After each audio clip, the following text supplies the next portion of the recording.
Welcome. Today, we're going to learn how to share a post link on Instagram. This is a great way to share interesting content with your friends or followers, making it easy for them to check out posts you love. Let's dive right into the steps. Step 1. First, open the Instagram app on your Android device. Ensure that you're logged in to access all features seamlessly. Step 2. Once you're in the app, scroll through your feed or use the search function to find the desired post you want to share. When you locate it, tap on the post to open it. Step 3. Underneath the post, you'll see a paper plane icon. This is the share icon, and tapping it will bring up sharing options.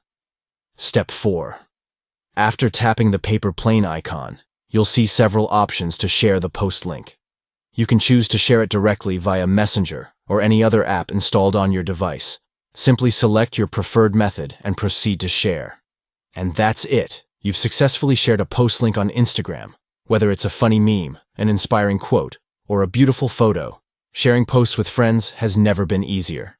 If you found this video helpful, please give it a thumbs up, share it with others, and don't forget to subscribe for more useful tips.